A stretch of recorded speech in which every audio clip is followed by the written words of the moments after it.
ब्रेकनंतर आपल्या सगळ्यांचं पुन्हा एकदा स्वागत। विरोधी पक्षनेते देवेंद्र फडणवीस यांची पत्रकार परिषद आता थोड्याच वेळात सुरू होणार आहे। या पत्रकार परिषदेच्या माध्यमातून देवेंद्र फडणवीस नेमक्या कोणत्या मुद्द्यांचा गौप्यस्फोट करणार, खुलासा करणार, आपण दिवाळीनंतर बॉम्ब फोडणार असल्याचं फडणवीसांनी म्हटलेलं होतं। त्या अनुषंगानं आजच्या या पत्रकार परिषदेमध्ये फडणवीस नवाब मलिकांच्या आरोपांना नेमकं कसं प्रत्युत्तर देणार, कोणते नवे खुलासे करणार आणि कोणते बॉम्ब फोडणार याकडे सगळ्यांचंच लक्ष लागलेलं आहे। थेट जाऊया या पत्रकार परिषदेकडे।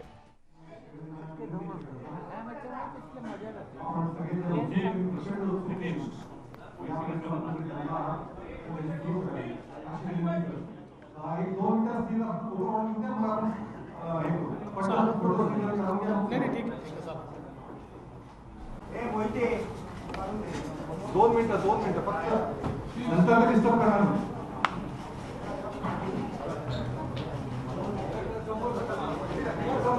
चला स्किल चला मोहिते चला खाली बस हे विनर खाली बस माय मराठीची क्षमा मागून आजची पत्रकार परिषद मातृभाषेच्या ऐवजी सुरुवातीला राष्ट्रभाषेमध्ये आपण करणार आहोत। मैंने ये घोषणा की थी कि कुछ चीज़ें आप सबके सामने दिवाली के बाद लाऊंगा। थोड़ा लेट हुआ है क्योंकि कागज़ भी निकल रहे थे, कुछ लोगों के प्रेस कॉन्फ्रेंसेस के दिन पहले ही बुक थे,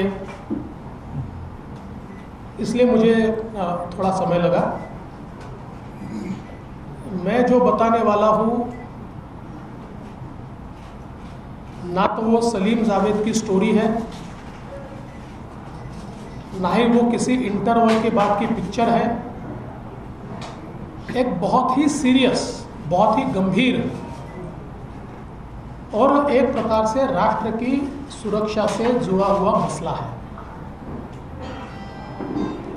पहले मैं दो कैरेक्टर्स के बारे में आपको बताना चाहता हूँ। उसमें से एक है सरदार शाह वली खान। सरदार शाह वली खान ये 1993 बॉम्ब ब्लास्ट के गुनहगार हैं। इनको लाइफ इम्प्रिजनमेंट हुई है और अभी ये जेल में है। इनकी लाइफ इम्प्रिजनमेंट सुप्रीम कोर्ट ने कायम की है। अब जो सरदार शाह वली खान है, इनके ऊपर आरोप क्या था? तो इनके ऊपर आरोप था टाइगर मेमन के नेतृत्व में ये फायर ट्रेनिंग में सहभागी हुए, बॉम्बे स्टॉक एक्सचेंज और मुंबई महानगर पालिका, ये दोनों बिल्डिंग में बॉम्ब कहाँ रखना, इसकी रेकी ये शाह वली खान ने की थी। टाइगर मेमन के घर बम विस्फोट का जो कारस्थान हुआ उसकी मीटिंग में वे मौजूद थे, पूरे कारस्थान की जानकारी उनको थी। अल हुसैनी बिल्डिंग में टाइगर मेमन के घर गाड़ियों के अंदर जो आरडीएक्स भरा गया, वो आरडीएक्स भरने वाले ये शाह वली खान थे। और इसमें जो प्रत्यक्षदर्शी साक्षीदार है या जिन्होंने इसमें सरकारी गवाह के रूप में काम किया, ऐसे लोगों ने इस बारे में पूरी बयान और पुष्टि करने के बाद कोर्ट ने इनको लाइफ इम्प्रिजनमेंट दी और अब ये जेल में है। दूसरा कैरेक्टर है मोहम्मद सलीम इशाक पटेल उर्फ सलीम पटेल। ये जो सलीम पटेल है, आपको याद होगा कि स्वर्गीय आर पाटिल जी का एक समय वो कई किसी इफ्तार पार्टी में गए और उसके बाद आप लोगों ने न्यूज़ चलाई थी कि गुनहगार के साथ उनकी फ़ोटो चली। आर पाटिल जी का उसमें कोई दोष नहीं था, लेकिन जिनके साथ या दाऊद के आदमी के साथ उनकी फ़ोटो चली, वो दाऊद के आदमी के साथ चली हुई फ़ोटो में जो दाऊद का आदमी बताया जाता है वो है ये सलीम पटेल। सलीम पटेल हसीना पार्कर के ड्राइवर भी थे, बॉडीगार्ड भी थे और फ्रंटमैन भी थे। और हसीना पार्कर इनको जब 2007 में अरेस्ट हुई तो उनके साथ में सलीम पटेल को भी अरेस्ट हुई। और मुंबई पुलिस का रिकॉर्ड अगर हम चेक करें और इंटेलिजेंस का भी रिकॉर्ड हम चेक करें तो दाऊद के फरार होने के बाद ये जो उनकी बहन थी हसीना पार्कर या जिनको हसीना आपा कहा जाता था, इनके नाम से संपत्तियां जमा होती थी और इन संपत्तियों को जमा करने वाला ये सलीम पटेल होता था। इसके नाम से पावर ऑफ अटर्नी ली जाती थी। और आप अगर उस समय के न्यूज़ आइटम्स भी निकालेंगे तो आपके ध्यान में आएगा कि ये जो सलीम पटेल है, ये जो सारा बिजनेस चलता था लैंड ग्रैबिंग का, उसमें हसीना पार्कर के सबसे प्रमुख इस प्रकार से ये सलीम पटेल थे। अब ये तो हुई ये दोनों की बात। अब इनका संबंध क्या है? अब कुर्ला में एक 3 एकड़ जगह, 2 एकड़ 80 यानी 2.80 एकड़, 3 से थोड़ी कम, 1,23,000 स्क्वायर फीट की जगह, इसको गोवा वाला कंपाउंड कहा जाता है। गोवा वाला करके उनकी जगह थी। और ये जगह कहाँ है कुर्ला में? LBS रोड पर। जिनको LBS रोड, आपको तो मेरे से ज़्यादा जानकारी है कि वो कितना प्राइस्ड एरिया है। LBS रोड पर ये जो जमीन है, इस जमीन की एक रजिस्ट्री सॉलिडस नाम की कंपनी के साथ हुई। और मैंने आपको सारे कागजात दिए, मैंने आपको ये रजिस्ट्री की कॉपी भी दी है। अभी ये जो इसमें जो हुआ है वो अगर हम देखें तो किसके किसके बीच हुआ है?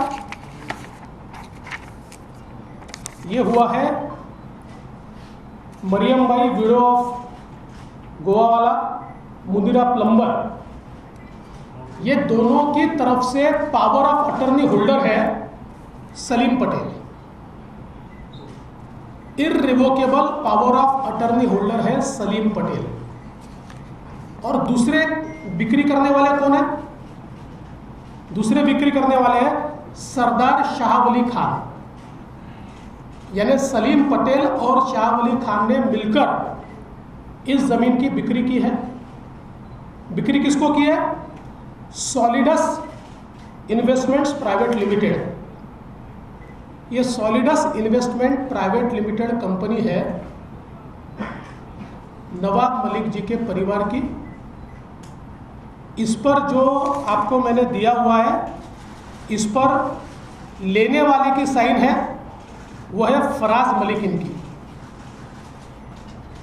इस सॉलिडस में 2019 में स्वयं नवाब मलिक भी थे।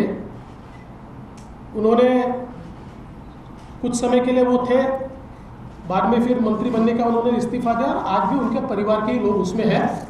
फराज मलिक, इन्होंने ये ज़मीन खरीदी। अब इसमें सबसे बड़ी बात यह है कि ये जो ज़मीन इन्होंने खरीदी, उस समय वहाँ रेट क्या था, वो भी बहुत महत्वपूर्ण है। उस समय वहाँ पर फोनिक्स मार्केट कुर्ला आप लोग जानते हैं, LBS रोड पर ही आगे है।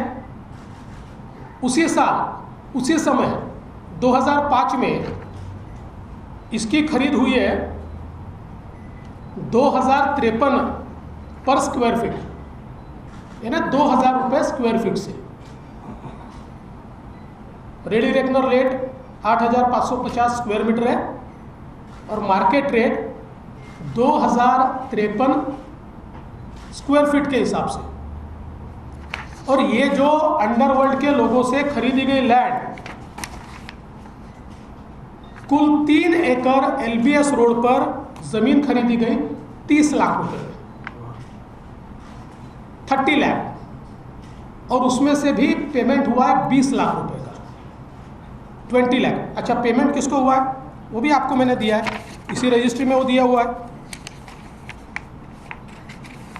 अगर आप रजिस्ट्री का पेज नंबर 5 देखेंगे तो नाही आम्ही तुम्हाला याच्यावर दिला काय PDF वर दिले नसेल मिळाले तर मिळून जाईल, PDF वर दिला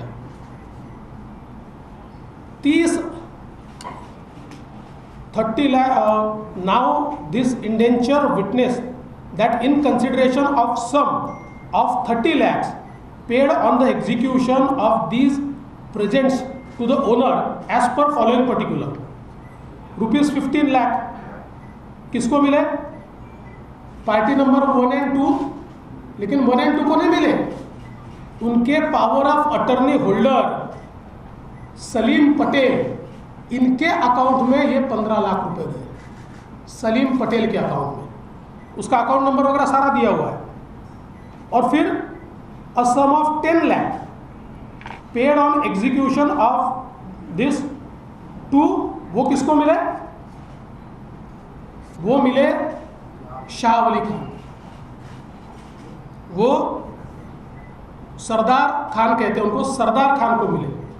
और इसमें भी आगे अगर आप देखेंगे, पीछे में मैंने सारी चीज़ें लगाई है, उनके फोटो वोटो सभी है जो खरीद की है। इसमें रिसिप्ट भी लगी हुई है, और रिसिप्ट में आप देखेंगे तो मोहम्मद सलीम पटेल की पूरी 15 लाख की रिसिप्ट है, और सरदार शाह वली इनकी 5 लाख की, और 5 लाख बाद में दिए जाएंगे लिखा हुआ है। ऐसे कुल मिलाकर 20 लाख रुपए में LBS रोड पर 3 एकड़ की जमीन। अच्छा, इसमें भी वो तो एक अलग है, इतने कागजात मेरे पास आप लोगों को कंफ्यूज नहीं करना चाहता हूँ, इसलिए सारे कागजात नहीं दे रहा हूँ। लेकिन अब इसकी रजिस्ट्री जब करनी थी तो एडजुडिकेशन किया, और एडजुडिकेशन करके उसमें फेक टेनेंट दिखाया। टेनेंट पावर ऑफ अटर्नी में अलग है, और जो रजिस्ट्री है उसमें अलग है, और एक्चुअल जब नक्शा डाला वो भी मेरे पास है। तो उस समय तो बड़ी जगह खाली है वहाँ पर, वो सारी चीज़ें। तो ये एडजुडिकेशन में इसकी कीमत कम दिखाने के लिए ये सारी चीज़ें की, और इसकी कीमत 3.5 करोड़ रुपया दिखाए एडजुडिकेशन में, ताकि स्टैम्प ड्यूटी कम पैसे पर भरनी पड़े। मतलब 8,500 का ready reckoner rate square metre का, 2,000 पर स्क्वायर फीट का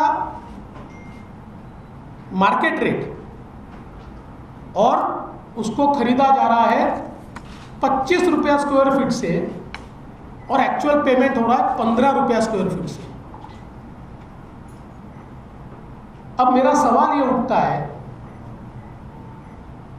कि आप नवाब मलिक जी 2003 में जब ये सौदा शुरू हुआ और 5 में समाप्त हुआ, आप मिनिस्टर थे।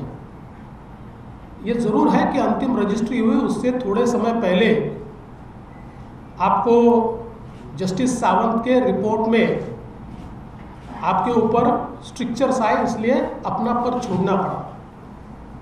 तो क्या आप जानते नहीं थे सलीम पटेल कौन है? और सबसे बड़ी बात, मुंबई के गुनहगारों से आपने ज़मीन क्यों खरीदी? मुंबई में बम विस्फोट करने वालों से आपने ज़मीन क्यों खरीदी? और ऐसी कौन सी बात थी जिसके कारण ये मुंबई के गुनहगारों ने LBS रोड पर 3 एकड़ की जमीन आपको 20 लाख रुपए में दे दी? सवाल ये उठता है कि इनके ऊपर टाड़ा था, टाड़ा उस समय, ये शायद बेल पर बाहर आए होंगे इसलिए वो कर पाए, वो अभी उसमें असर्टन नहीं कर पाया, इनके ऊपर टाड़ा लगा था। और टाड़ा का अगर आप कानून देखें तो टाड़ा के कानून में टाड़ा का जो आरोपी होता है या कन्विक्ट होता है उसकी सारी प्रॉपर्टी सरकार जब्त करती है, उसको सरकार जब्त करने का प्रावधान है। तो क्या ये टाड़ा के आरोपी की प्रॉपर्टी जब्त न हो इसलिए फिक्टिशियस कंसिडरेशन के ऊपर आपको ट्रांसफर की गई?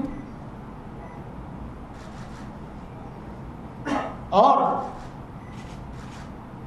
हम अगर ये देखें तो इसमें बहुत स्पष्ट रूप से ये दिखाई पड़ता है कि ये जो सारा व्यवहार हुआ है, इस व्यवहार में तो इतनी उथल पुथल है कि आप लोग हैरान रह जाएंगे। मैं वापस कहता हूं कि आप लोगों को कंफ्यूज नहीं करना चाहता, क्योंकि 2003 में इसी प्रॉपर्टी में वो टेनेंट भी बने, उन्होंने अपनी टेनेंसी ट्रांसफर भी की, वापस उन्होंने उसको खरीदा। और इसलिए ये सीधा संबंध अंडरवर्ल्ड से दिखाई देता। आपने अंडरवर्ल्ड से, और उसमें भी मुझे इस बात का दुख है, आप मुंबई की उस विभीषिका को याद कीजिए जिस समय मुंबई में बम विस्फोट में हमारे मुंबईकरों के चीथड़े उड़ते हुए हमने देखे, चीथड़े। और हमारे चीथड़े उड़ाने वाले में जिन्होंने RDX भरा, जिन्होंने कॉन्स्पिरेसी रची, जिन्होंने रेकी की, ऐसे व्यक्ति के साथ आप व्यवहार करते हो, बिजनेस करते हो। पर इतना ही नहीं है, ऐसी कुल मिलाकर मुझे 5 प्रॉपर्टीज छपड़ी है, जिनमें से 4 में तो 100% अंडरवर्ल्ड का एंगल है। और ये 2005 से लेकर अभी तक की है, 2 साल पहले तक की 100% 4 प्रॉपर्टीज में अंडरवर्ल्ड का एंगल है। किंतु जैसा मैंने कहा, न ये मेरे लिए सलीम जावेद की स्टोरी है, न इंटरवल के बाद का पिक्चर है। तो ये सारे मेरे पास जो सबूत है वो कॉम्पिटेंट अथॉरिटी को मैं दूंगा और कॉम्पिटेंट अथॉरिटी उसकी जांच करेगी। और जैसा मैंने घोषित किया था, ये सारे सबूत राष्ट्रवादी कांग्रेस पार्टी के प्रेसिडेंट श्री शरद पवार जी को भी मैं देने वाला हूं, ताकि उनको भी पता चले कि उनके मंत्रियों ने क्या गुण खिलाया है। आज आपल्या समोर पोलीस अधिकाऱ्यांना देणार की सरकार? थांबा, आता मराठी उद्या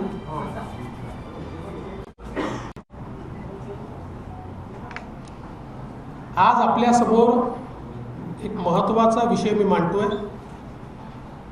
पहिल्यांदा 2 व्यक्तींची माहिती आपल्याला देतो। पहिले आहेत सरदार शाहवली खान। 1993च्या बॉम्बस्फोटामध्ये कन्व्हिक्ट म्हणून, गुन्हेगार म्हणून शिक्षा होऊन सरदार शाहवली खान हे जेलमध्ये आहेत। त्यांना जन्मठेप झाली आहे। काय आरोप होते यांच्यावर? जे सिद्ध झालेले आरोप आहेत, नुसते आरोप नाही, सिद्ध झालेले आरोप। टायगर मेमनच्या नेतृत्वात फायर आर्म ट्रेनिंगमध्ये सहभागी होते। बॉम्बे स्टॉक एक्सचेंज आणि मुंबई महानगरपालिका बिल्डिंगची रेकी यांनी केली होती की तिथे बॉम्ब नेमका कुठे ठेवायचा। आणि टायगर मेमनच्या ज्या इमारतीमध्ये हे संपूर्ण कारस्थान शिजलं. त्या मीटिंगला ते स्वतः उपस्थित होते आणि या बॉम्बस्फोटाची पूर्ण माहितीही त्यांच्याजवळ होती. एवढंच नाही तर टायगर मेमनच्या अल हुसैनी बिल्डिंगमध्ये ज्या ठिकाणी गाड्यांमध्ये RDX भरण्यात आलं, त्या ठिकाणी RDX भरणारे हे होते, जे माफीचे साक्षीदार आहेत आणि जे प्रत्यक्षदर्शी साक्षीदार आहेत. या दोघांनी या संदर्भातली साक्ष दिल्यानंतर यांना जन्मठेप झाली आहे. दुसरे व्यक्ती मोहम्मद सलीम इशाक पटेल उर्फ सलीम पटेल, हे तेच व्यक्ती आहेत की एकदा 2013-14 साल असेल, ज्यावेळी माननीय RR पाटील साहेब हे एका इफ्तार पार्टीला गेले आणि त्यानंतर दाऊदच्या माणसासोबत त्यांचा फोटो आला. तो दाऊदचा माणूस म्हणजे हे सलीम पटेल. RR पाटलांचा त्यात काही दोष नव्हता, पण हा फोटो आला आणि त्यांना ट्रोल व्हावं लागलं. ते हे सलीम पटेल. सलीम पटेल म्हणजे ज्या हसीना पारकर, दाऊद यांच्या भगिनी, ज्यांना हसीना आपा म्हटलं जायचं, या हसीना आपाचा हा ड्रायव्हर, हसीना आपाचा हा बॉडीगार्ड आणि हसीना आपाचा हा फ्रंटमॅन. हसीना आपा दाऊद पळून गेल्यानंतर तो पाकिस्तानातनं जे लँड ग्रॅबिंग इथे चालवायचा, त्याच्या किंगपिन ही हसीना आपा होती. आणि हसीना आपाचा फ्रंटमॅन, ज्याच्या नावाने पॉवर ऑफ अटर्नी तयार व्हायच्या, तो हा सलीम पटेल. एक कुर्ल्यामध्ये LBS रोडवर जवळजवळ 3 एकराची जागा आहे. एका गोवावाल्या फॅमिलीची जागा होती. LBS रोडवर अतिशय महागडी ही जागा होती. सलीम पटेलनी एक त्याची इररिव्होकेबल पॉवर ऑफ अटर्नी घेतली आहे आणि त्याचा काही भाग हा या दुसऱ्या सरदार शाहवली खानकडे. आता सलीम पटेलनी इररिव्होकेबल पॉवर ऑफ अटर्नी घेतली म्हणजे कोणाकरता घेतली हे सांगण्याची आवश्यकता नाही. या दोघांनी, ही मी आपल्याला या ठिकाणी रजिस्ट्रीची कॉपी दिलेली आहे. या रजिस्ट्रीच्या कॉपीमध्ये स्पष्टपणे LBS रोडवरची ही जागा जवळजवळ 3 एकराची, या दोघांनी सॉलिडस नावाच्या एका कंपनीला विकली आहे. आणि सॉलिडस इन्व्हेस्टमेंट्स प्रायव्हेट लिमिटेड यांच्या वतीनं याच्यावर सही केली आहे फराज मलिक यांनी. आजही ही कंपनी नवाब मलिक यांच्या परिवाराची आहे. काही काळ, छोटा काळ स्वतः नवाब मलिक देखील याच्यामध्ये एक डायरेक्टर राहिलेले आहेत. आणि सगळ्यात महत्त्वाचं असं आहे की या दोघांनी, म्हणजे हे जे 2 सरदार शाह वली खान आणि मोहम्मद सलीम पटेल, या दोघांनी सॉलिडसला ही जागा विकलेली आहे केवळ 30 लाख रुपयामध्ये. 30 लाख रुपयामध्ये. आणि त्यातलं पेमेंट केलं आहे 20 लाख रुपयाचं.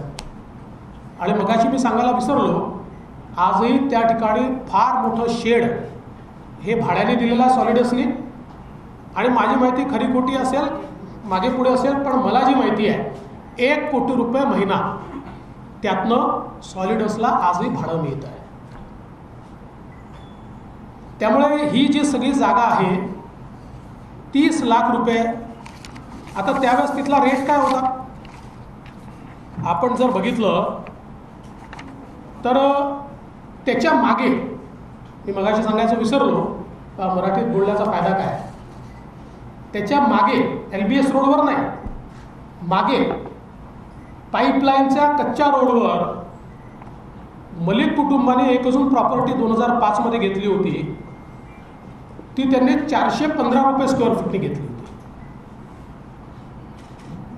याच LBS रोडवर फोनिक्स मार्केट सिटी कुर्ला याची जमीन 2005 सालीच विकली गेली आहे आणि त्याच्यावर भरपूर रिझर्वेशन्स आहे. ती 2050 रुपये स्क्वेअर फीटाने विकली गेलेली आहे.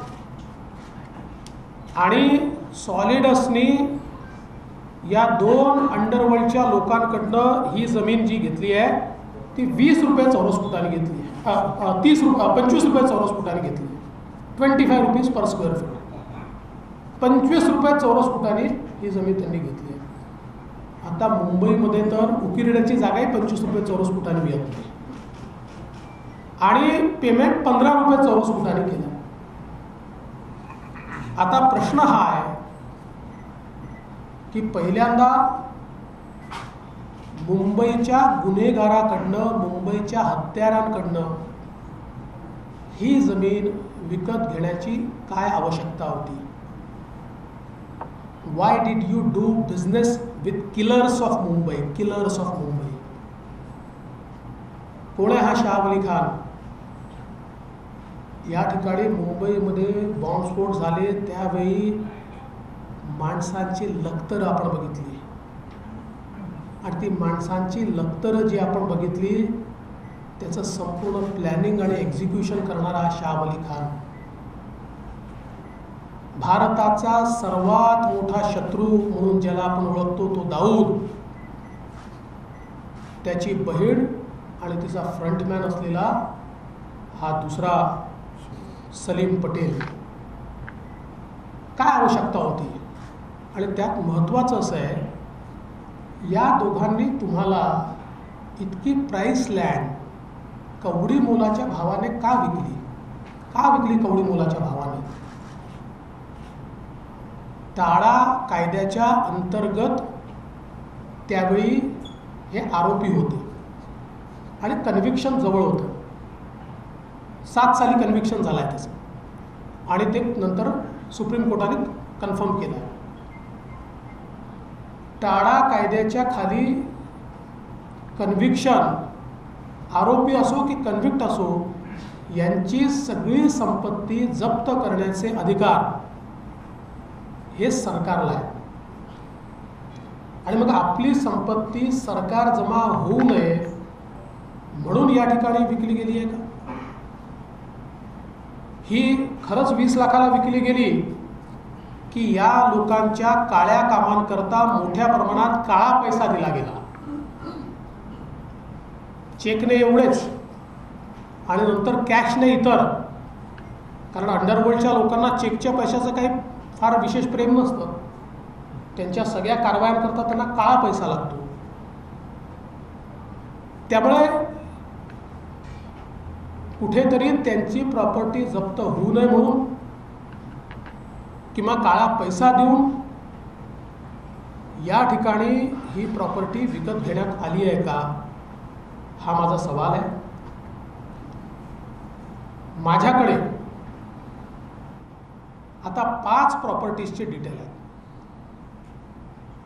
त्यातल्या एका प्रॉपर्टीचं कागदपत्र मी जमा करतो आहे, पण 4 प्रॉपर्टीच्या बाबतीत मी खात्रीनं सांगू शकतो की त्याचा अंडरवर्ल्डशी संबंध आहे, अंडरवर्ल्डची डीलिंग आहे आणि सलीम पटेलसोबत केवळ या प्रॉपर्टीत नाही, याच्या पुढेही डीलिंग आहे. त्यामुळे या ठिकाणी हे जे सगळे कागदपत्र माझ्याकडे आहेत हे ॲप्रोप्रिएट अथॉरिटी, मगाशी तुम्ही प्रश्न विचारला ना, ॲप्रोप्रिएट अथॉरिटी यात कोण आहे हे मी ॲसर्टन करेन. ती पोलीस आहे, ती CBI आहे, ती ED आहे की ती NIA आहे. जी कुठली ॲप्रोप्रिएट अथॉरिटी आहे त्या ॲप्रोप्रिएट अथॉरिटीकडे हे सगळे कागद मी देणार आहे. आणि यासोबत मी अनाऊन्स केल्याप्रमाणे या सगळ्या कागदांची एक प्रत राष्ट्रवादी काँग्रेसचे सर्वेसर्वा श्री शरद पवार साहेबांनाही मी देणार आहे. कारण त्यांनाही समजलं पाहिजे की त्यांच्या मंत्र्यांचे नेमके काय प्रकार आहेत.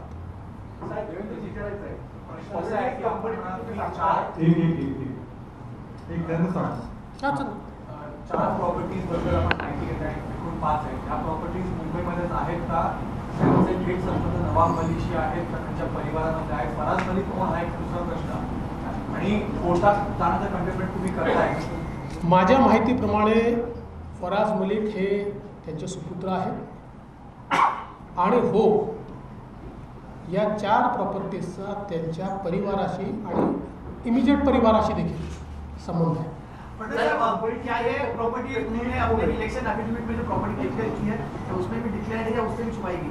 देखिए मैंने उसकी जांच नहीं की है, मैं सही में बताता हूँ कि ये उसमें दिखाई है कि नहीं, वो मैं चेक करके आपको सर बताऊँगा. एक सवाल था, कॉन्टेक्स्ट है वो 1993 से पहले से इनके साथ था या उसके बाद में हुआ? देखिए ये तो जांच में पता चलेगा.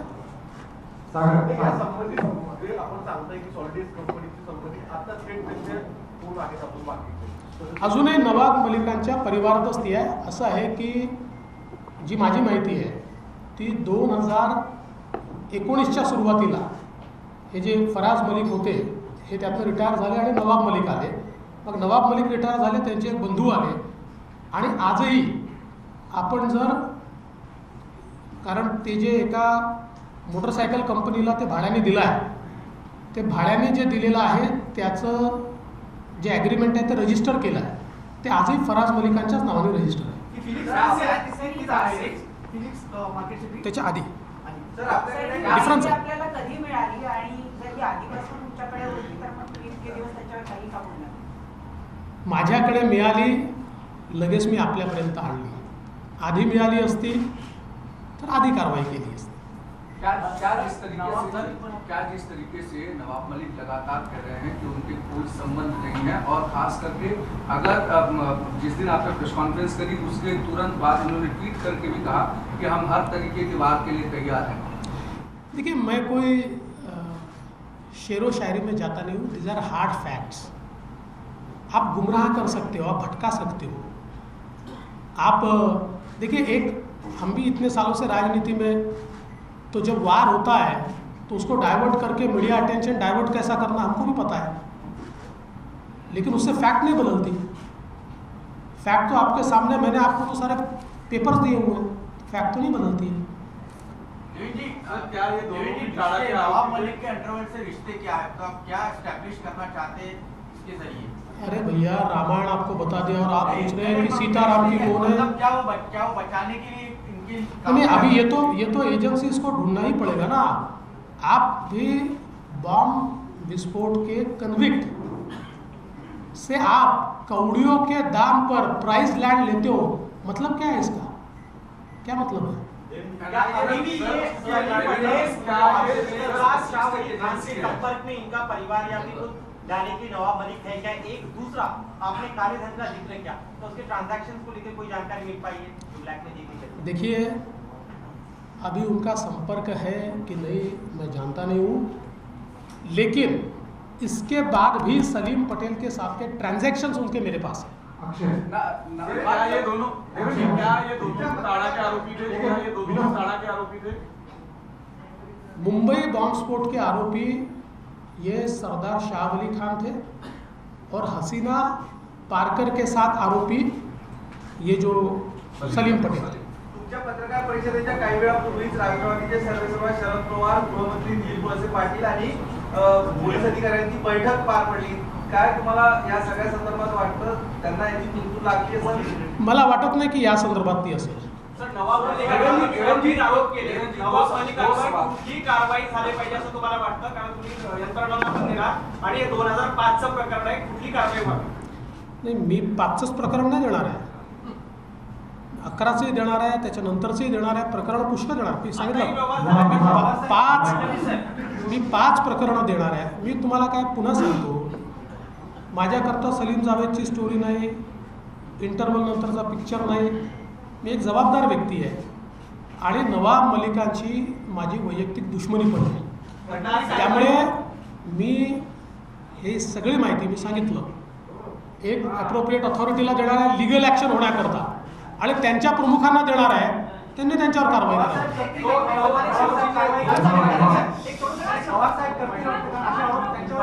ते आता बघूया. शाह अली खान फक्त कन्व्हिक्ट आहे ना? Shah Ali Khan bomb blast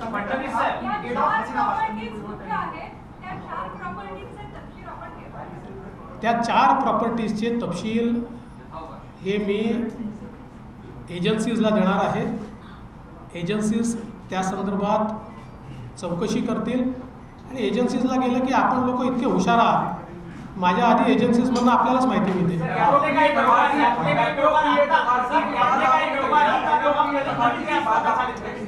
authority की बात आपने कही है, 2 चीजें इसमें प्रमुख तौर पर हैं. एक तो आपने इलीगल पैसे का ट्रांजैक्शन की बात कही है जो ईडी के पास जाता है, और चूंकि इंटरनेशनल लिंक और इस तरीके से एनआईए के पास, क्या दोनों साथ में जांच करने और दोनों जगह साथ में सबूत देने वाले हैं? देखिए, तो एजेंसियों को तय करना पड़ेगा. मैं स्वयं इसमें जो लीगल एक्सपर्ट्स हैं या जिनको ये सारा कामकाज पता है उनको पूछकर कौन सी एजन्सीज के पास भेजना है तय करू. सर यातले काही व्यवहार नवाब मंत्री असताना झालेत का आता? फडणवीस साहेब मी ते नंतर तुम्हाला देईन काही समजतं. पण आत्ता माझ्याकडे जी माहिती आहे त्या माहितीमध्ये, म्हणजे मी खोटं बोलून काहीतरी करण्यापैकी नाही, आत्ता जी माहिती माझ्याकडे आहे त्या माहितीमध्ये या टर्मला नवाब मलिक मंत्री झाल्यानंतरचे व्यवहार नाहीत. 5 वर्ष गृहमंत्रीपद तुमच्याकडे होतं, इतके दिवस गप्प का तुम्ही काढला? फार सुंदर प्रश्न आपण विचारला, ज्याचं उत्तर मी ऑलरेडी दिलं आहे की माहिती जेव्हा आली 2005ला हे घडलेलं आहे, त्याच्यानंतर किती गृहमंत्री झाले, ते का चूप होते? माझ्याकडे जेव्हा माहिती येईल तेव्हाच मी मांडेन ना. सर्व प्रॉपर्टीची माहिती तुम्ही प्रेसमध्ये जाहीर करणार आहात की ते एजन्सीला देणार आहात?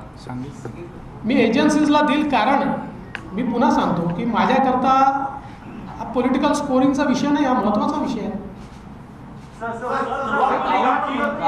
जो भी प्रॉपर्टी सीज हुई या जब्त हुई थी उसको ऑक्शन में बाद में बेचा गया और किसी ने खरीदा, तो क्या ये भी सीज होगी और इसका भी ऑक्शन होने की संभावना लग रही है आपको? देखिए, आप बहुत दूर की बात कर रहे हैं, ये तो एजेंसीज को तय करने दीजिए. सर, नवाब मंत्री आहेत, नवाब मलिक आता मंत्री आहे, तुम्ही ही सगळी कागदपत्र आणि हे प्रकरण मुख्यमंत्र्यांकडे देणार का आणि राज्यपालांपर्यंत पोहोचवणार? आता आपण ही आयडिया दिली आहे तर मुख्यमंत्र्यांना देऊन देतो आणि राज्यपालांना देऊन देतो. Regards the power of attorney that you mentioned in your thing, what is the exact allegation? Was the accused or was one of the convicts the power of attorney? Is that what you were saying? नाही, one of the convicts was owner and the other was power of attorney holder. Other was power of attorney. आता as I have already told you that I do not want to go into much details because that will confuse you. Otherwise, I can prove that even the power of attorney are questionable. Sir, There are 2 power of attorneys, they are questionable. Sir तुम्ही महाविकास आघाडीमधल्या महत्त्वपूर्ण cabinet मंत्र्यावरती कागद पुराव्यांचे आरोप केलेले आहेत. अंडरवर्ल्डशी संबंधित अजून त्यांचे काही तुमच्याकडे पुरावे आहेत का? आणि तुम्ही सेंट्रल एजन्सीला आता डॉक्युमेंट देऊन तुम्ही त्यांच्या पक्षप्रमुखाला देणार आहात, कारवाईची मागणी करणार आहात, मात्र विरोधी पक्ष म्हणून त्या सध्या मंत्रिपदावरती आहेत, त्यांच्यावरती त्यांनी राजीनामा द्यावा अशी काय तुमची मागणी आहे का? मित्रा, पुरावे तर मी दिलेच आहेत, तुमच्याकडे आलेले आहेत. आणि शरद पवार साहेबांना एवढ्याकरताच देतो आहे की त्यांनी ते बघावे आणि त्यांनी कारवाई करावी. माझ्या मागणीने तर काही होणार नाही आहे. त्याच्यामुळे तेवढ्याकरताच मी शरद पवार साहेबांना देतो आहे की जरा तुम्ही बघा.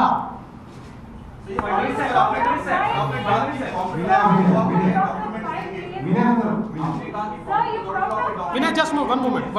हाँ, आपने कहा कि कॉम्पिटेंट अथॉरिटी के डॉक्यूमेंट्स देंगे, ये राज्य की कॉम्पिटेंट अथॉरिटी होगी या सेंटर की competent authority? It depends upon मतलब किस प्रकार के व्यवहार हुए हैं, उस व्यवहार के आधार पर होगी ना.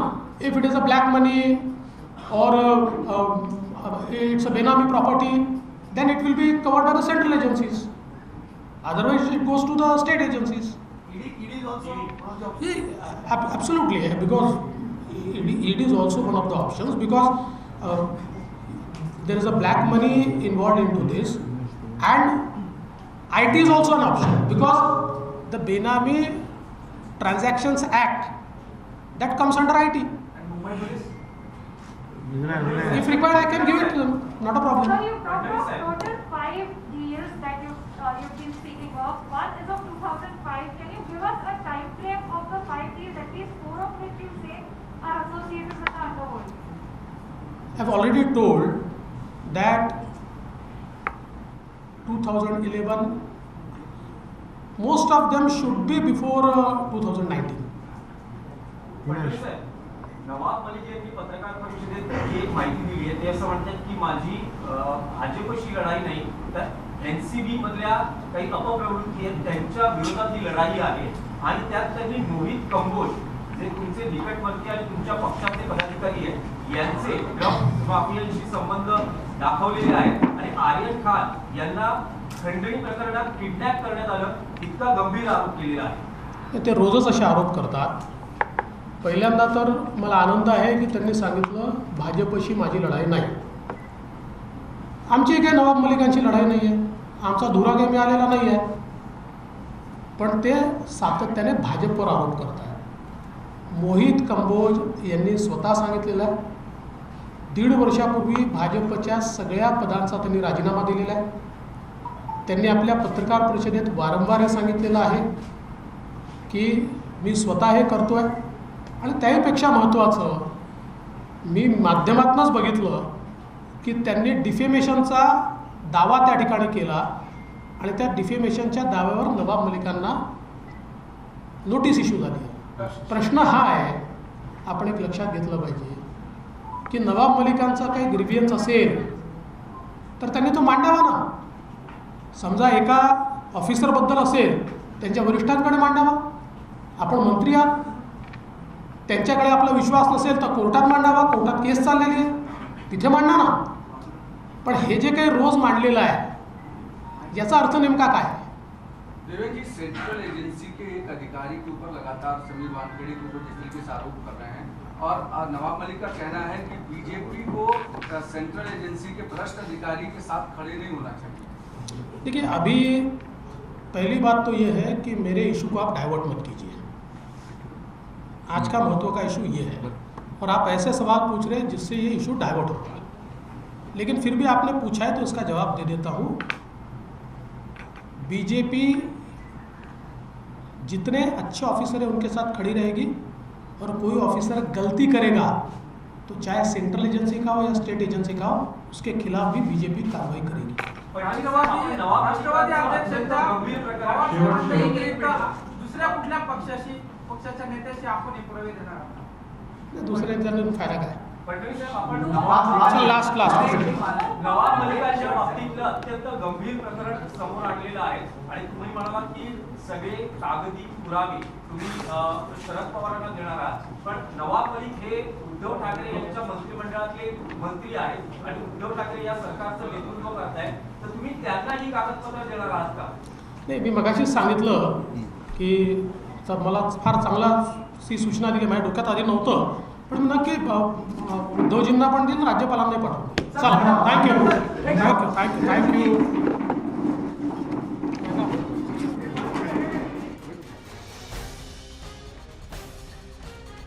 भाजपच्या कार्यालयात विरोधी पक्षनेते देवेंद्र फडणवीस यांची पत्रकार परिषद, ज्याकडे संपूर्ण राज्याचंच नाही तर देशाचं लक्ष लागलेलं होतं. कारण दिवाळीनंतर मी धमाका करेन, बॉम्ब फोडेन असं त्यांनी दिवाळीपूर्वी सांगितलेलं होतं. आणि त्यानुसार दिवाळी झाल्यानंतर पत्रकार परिषद घेऊन त्यांनी नवाब मलिकांवरती गंभीर स्वरूपाचे आरोप केलेत. नवाब मलिक यांचे अंडरवर्ल्डशी संबंध असल्याचे काही पुरावे देवेंद्र फडणवीस यांनी या पत्रकार परिषदेमध्ये सादर केलेत. आणि एकूण अशा 4 प्रॉपर्टीज आहेत ज्याचा संबंध थेट अंडरवर्ल्डशी आहे. आणि ज्या प्रॉपर्टीज नवाब मलिकांच्या आहेत आणि 4 मालमत्तांमध्ये थेट अंडरवर्ल्डशी संबंध असल्याचे पुरावे देवेंद्र फडणवीसांनी आज सादर केले. आता यावरती नवाब मलिक काय उत्तर देतात, त्यांची देखील पत्रकार परिषद आहेच, हे पाहावं लागेल काय उत्तर मिळतं यावरती. मात्र मलिकांची आणखी काही प्रकरणं बाहेर काढणार असं देखील देवेंद्र फडणवीसांनी सांगितलंय. ज्या काही प्रॉपर्टीज आहेत, एकूण 5 प्रॉपर्टीज, त्याचे तपशील त्यांनी आज आणले होते, कागदपत्र. आणि त्यापैकी 4 मालमत्तांचे थेट संबंध अंडरवर्ल्डशी आहेत किंवा अंडरवर्ल्डचा अँगल त्याला आहे असा आरोप देवेंद्र फडणवीसांनी केलाय. आणखी काही प्रकरणं मी बाहेर काढेन, ही जी सगळी काही कागदपत्र आहेत किंवा पुरावे आहेत ती राष्ट्रवादीचे अध्यक्ष शरद पवार यांच्याकडे देखील मी घेऊन जाणार आहे किंवा शरद पवारांना सर्व पुरावे देणार असल्याचं फडणवीस म्हणाले. त्याचसोबत तपास यंत्रणांना सुद्धा हे सगळे पुरावे देणार आणि याची चौकशी झाली पाहिजे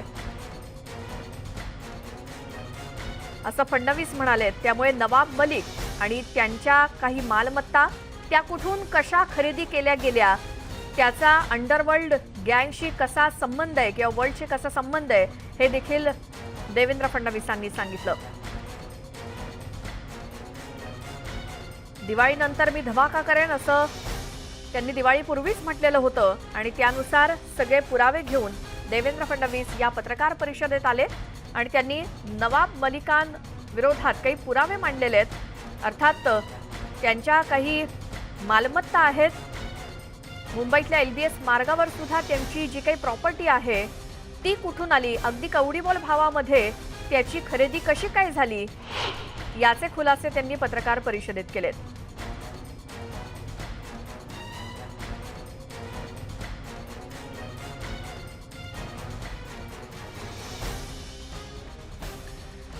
तर मुंबईच्या कुर्ला या ठिकाणच्या प्रॉपर्टी संदर्भात सुद्धा फडणवीसांनी जे आरोप केले नवाब मलिकांवरती, त्या ठिकाणी थेट आमचे प्रतिनिधी विशाल पाटील तिथून आपल्या सोबत जोडले गेलेत. विशाल, आत्ताच देवेंद्र फडणवीसांनी पत्रकार परिषदेमध्ये ज्या प्रॉपर्टीचा उल्लेख केला तिथे आता तुम्ही आहात, काय प्रकरण आहे ते?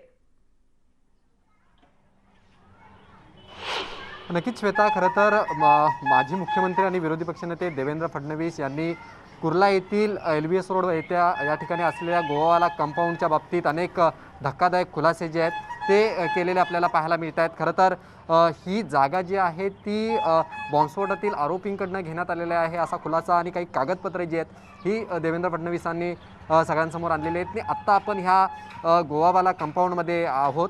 खरं तर गोवावाला कंपाऊंड जर पाहायला गेलं तर जवळपास 3 एकरचा हा प्लॉट एकूण आहे आणि या ठिकाणचं जर आपण स्थिती बघितली तर सुरुवातीला हा प्लॉट खाली होता असं सांगण्यात आलं होतं. मात्र काही कालांतराने याच्यावरती डेव्हलपमेंट जी आहे ती झालेली आपल्याला पाहायला मिळते. एका बाजूला एक सोसायटीसुद्धा स्थापन झालेली आपल्याला पाहायला मिळते. इमारत जी आहे ती या ठिकाणी आहे आणि दुसऱ्या बाजूला जर आपण पाहायला गेलं तर दुसऱ्या बाजूला एक मोठं असं कंपाऊंड या ठिकाणी आपल्याला पाहायला मिळतं, ज्याच्यामध्ये जे आपले गाळे असतात तशा पद्धतीचं हे बांधकाम जे आहे ते पाहायला मिळतं. सुरुवातीला ज्या वेळेला मी ह्या ठिकाणी आलो होतो त्यावेळेला ह्या गाळ्यातील कर्मचाऱ्यांशी मी बोललो, काही लोकांशी त्यांना विचारलं, त्यावेळेला त्यांच्याकडनं सांगण्यात आलं की हे नवाब मलिक यांचंच आहे असं या येथील लोकांकडनं सांगण्यात आलेलं आहे. आणि हा सगळा जो परिसर आहे, हा संपूर्ण जर परिसर आपण आता पाहिला तर हाच तो गोवावाला कंपाऊंड आहे ज्याच्या बाबतीत अत्यंत धक्कादायक असे खुलासे जे आहेत हे नवाब मलिक यांनी केलेले आहेत. गोवावाला कंपाऊंडचा एंट्री जी आहे ती या बाजूनं आहे आणि LBS रोडच्या अगदी बाजूलाच लागून ही जागा आहे आणि अत्यंत कवडीमोल भावावरती ही जागा घेण्यात आली असं देवेंद्र फडणवीस यांनी म्हटलेलं आहे. त्यामुळे एकंदरीत आपण जर हा सगळा परिसर बघितलात तर वेगवेगळ्या प्रकारच्या इथे कंपन्याज आहेत, छोटे छोटे उद्योग जे आहेत ते या ठिकाणी चालू असलेले आपल्याला पाहायला मिळतात. आणि संपूर्ण प्लॉट जो आहे हा जवळपास 3 एकरचा आहे. अत्यंत धक्कादायक असे खुलासे केलेले आहेत की का ताडा अंतर्गत गुन्हे असलेल्या आरोपींकडनं ही संपूर्ण मालमत्ता जी आहे ती घेण्यात आलेली आहे असं सांगण्यात आलेलं आहे. त्यामुळे श्वेता, ह्या ठिकाणी आता आपण पाहू शकतो की गोवावाला कंपाऊंडमध्ये एक सोसायटीसुद्धा स्थापन करण्यात आलेली आहे. जी सोसायटी रहिवासी आहे, जवळपास इथे आता लोकसुद्धा जे आहेत ती राहायला आलेली आहेत. आणि दुसऱ्या बाजूला आपण जर पाहायला गेलं तर छोटे मोठे व्यवसाय जे आहेत ते या ठिकाणी चालू असताना आपल्याला पाहायला मिळतात. श्वेता जी, विशाल, आणि ही प्रॉपर्टी नवाब मलिकांची कधीपासून आहे, ही कधी खरेदी केली गेली, किती भावामध्ये याची खरेदी केली गेली, याबद्दल काही तपशील मिळत आहे? नक्कीच श्वेता, जर आपण आता हे कंपाऊंड जर पाहायला गेलं तर जवळपास हे 3 एकरचं कंपाऊंड जे आहे ते आपल्याला पाहायला मिळतं आहे. खरं तर या जमिनीचा व्यवहार जो आहे हा जवळपास 20 लाखापर्यंत झाल्याचं कळतं आहे. आणि तशा प्रकारची कागदपत्र जी आहेत ती सुद्धा देवेंद्र फडणवीस यांनी सादर केलेली आहेत. आता आपण या विशाल थोडंसं थांबवते. मात्र देवेंद्र फडणवीसांच्या पत्रकार परिषदेनंतर नवाब मलिकांनी एक ट्विट केलंय आणि आ रहा हूं मैं असं म्हणत त्यांनी एक सूचक ट्विट केलंय. आता नवाब मलिक देखील पत्रकार परिषद घेऊन या फडणवीसांच्या आरोपांना काय उत्तर देतात आणि हे सूचित करणारच एक ट्विट नवाब मलिकांनी लगेचच केलंय.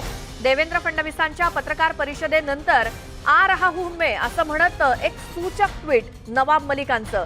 त्यामुळे फडणवीसांच्या या सगळ्या आरोपांना नवाब मलिक लगेचच उत्तर देणार असं दिसतंय, कारण त्यांनी आज सकाळी सुद्धा एक शेरोशायरी ट्विट केलेली होती. आपल्यावरती आरोप करणाऱ्यांना त्यांनी उत्तर दिलेलं होतं आणि आता देवेंद्र फडणवीसांनी पत्रकार परिषद घेऊन नवाब मलिकांवरती जे काही आरोप केलेत किंवा त्याविरोधात जे काही पुरावे सादर केलेत या संदर्भात आता मलिकांचं किंवा यानंतर लगेचच नवाब मलिकांचं एक ट्विट आलेलं आहे आणि यामध्ये आ रहा हूं मैं असं त्यांनी आपल्या ट्विटमध्ये म्हटलंय.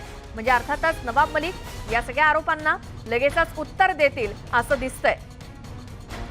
आता नवाब मलिकांची देखील पत्रकार परिषद होईल आणि त्यामध्ये या फडणवीसांच्या सगळ्या आरोपांना मलिक उत्तर देतीलच आणि त्यासाठी त्यांनी एक ट्विट सुद्धा केलंय. कारण गेल्या कित्येक दिवसापासून जे काही म्हणणं नवाब मलिकांना मांडायचं असतं ते ट्विटच्या माध्यमातून किंवा मग पत्रकार परिषद घेऊन नवाब मलिक मांडतायत आणि आरोप प्रत्यारोप किंवा एक ट्विटर वॉर सुद्धा सुरू आहे राजकीय नेत्यांमध्ये. आणि आता देवेंद्र फडणवीसांनी जी काही पत्रकार परिषद घेऊन आपले आरोप केलेले आहेत किंवा नवाब मलिकांवरती जे काही गंभीर आरोप केले त्याला ट्विट करूनच आ रहा हूं मैं असं म्हणत नवाब मलिकांनी उत्तर दिलंय. अर्थातच या सगळ्या आरोपांचं मी उत्तर द्यायला येतोच आहे असा नवाब मलिकांचा इरादा असावा.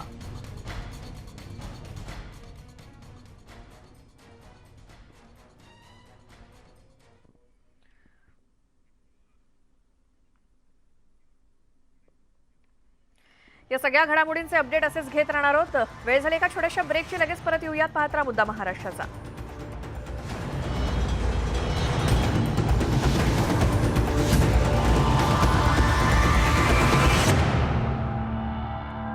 संपर्क